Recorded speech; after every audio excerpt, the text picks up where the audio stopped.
Cartoon बनाना एक कला है। कार्टून के जरिए वैश्विक स्तर की क्रांति खड़ी हो सकती है। शायद इसीलिए तो फ्रेंच कार्टून मैगजीन शार्ली हेब्दो को दुनिया भर में प्रसिद्धि मिली है। हालांकि क्या हो जब कार्टून के जरिए कोई कार्टूनिस्ट समाज में नफरत फैलाने का काम करे।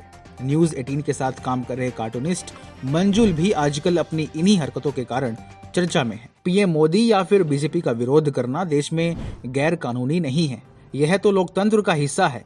लेकिन मंजुल शायद अभिव्यक्ति की इस आजादी को फॉर ग्रांटेड ले बैठे, इसीलिए अब उन पर बड़ी कार्रवाई की गई है। हमारे देश में अखबारों के लिए कार्टून बनाना कोई नई बात नहीं है। एक समय होता था जब उन्नी आर के लक्ष्मण जैसे कार्टूनिस्ट अपनी कला से लोगों को मोहित करते थे।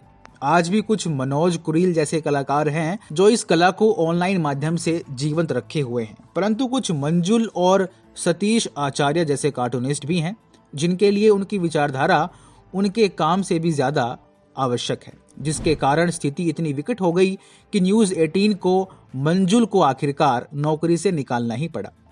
इन दिनों मंजुल अपने कार्टून के लिए कम और अपने भ्रामक विचारों के लिए अधिक जाने जा रहे हैं।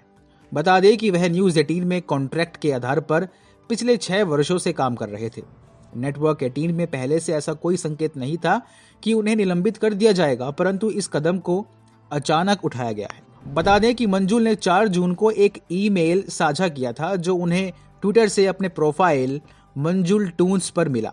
ईमेल में कहा गया था कि भारत में अधिकारियों का मानना था कि उनके ट्विटर अकाउंट मंजुल टून से जुड़ी सामग्री भारत के कानून का उल्लंघन करती है।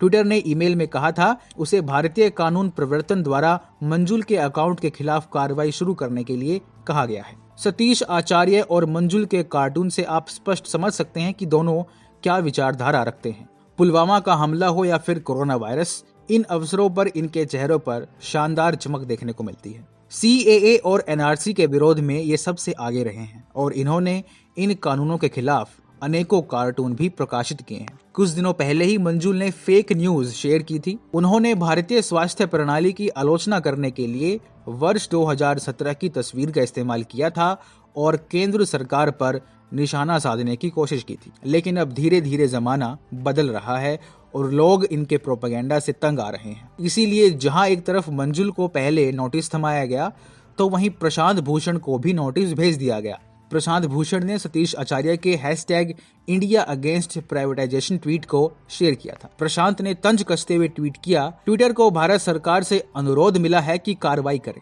किस लिए कार्रवाई करें? इस ट्वीट ने भारतीय कानून का उल्लंघन किया है क्या? भारत का जो कानून बैंकों को लूटता है, उस कानून के विरुद्ध बोलने के लिए मुझे नोटिस थमाया जा रहा है। अब प्रशांत भूषण का मसला तो वही जाने, लेकिन मंजुल की नौटंकी के विरुद्ध जो CNN न्यूज 18 ने एक्शन लिया है वो न सिर्फ सराहनीय है बल्कि आवश्यक भी। जिस समय कैंसल कल्चर की चपेट में वास्तविक दोषियों को खुली छूट दी जा रही है, जिस समय अभिव्यक्ति की आजादी के नाम पर वामपंथी कलाकारों को सोशल मीडिया पर खुली छूट दी जा रही है, वहां मंजुल जैसे वामपंथी कार्टूनिस्ट को धक्के मारकर नौकरी से निकालना बेहद सराहनीय कदम है, जिसके लिए CNN न्यूज 18 की जितनी प्रशंसा की जाए वो कम है।